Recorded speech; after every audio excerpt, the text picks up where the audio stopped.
It would be natives and also the settlers who could be working together or competing against each other. Depending on the season, like summertime, you'd be hunting more so, versus wintertime, you'd be having trapping season, like with small fur-bearing animals. Also, depending on what time of season it was or what the supply and demand was, I could get different quantities or trade items depending on what the fur trade was. So for instance, we could say for this silver work, it might be $5 one day, and then another day it could be 10 buckskins, or aka bucks.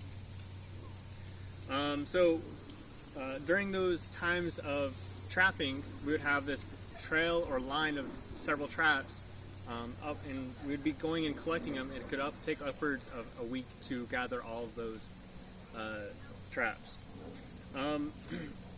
One of the items we could go purchase or trade for with credit at these fur trade centers was guns.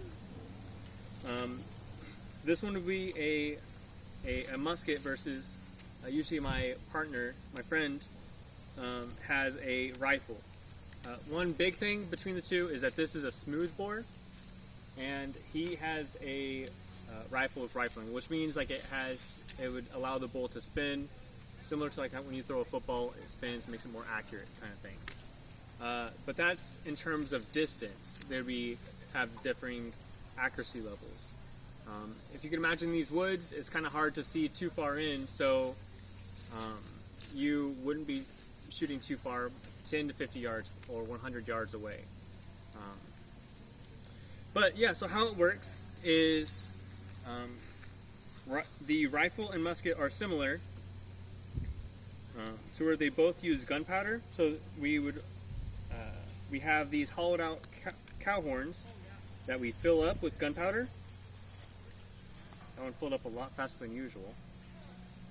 We empty it into the barrel, and then I would be putting a musket ball into there. Another difference is whenever I'm packing it, this one is a little bit wider, and it's easy to jam in there, versus a rifle is a little bit smaller. It has a cloth and that musket ball, and it takes a little bit more work to get that packed into there. It is a flintlock system, to where there's this rock looking thing called flint.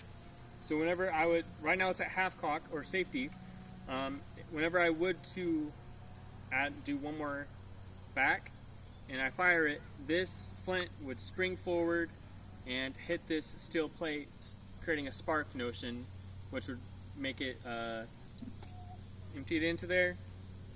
And then I put down this steel plate, and I'm good to go. I could do all of this before I go hunting. Otherwise, if I were to see that animal I want to go hunting for, it could take 15 seconds to a minute to doing that without trying to be too noisy. Or I could do all this before and walk throughout the woods, making sure my barrel's up. Otherwise, if it goes down, all that gunpowder and the bullet would come out. So as I'm walking through the woods and I see something, all I have to do is get there, set it, and fire it.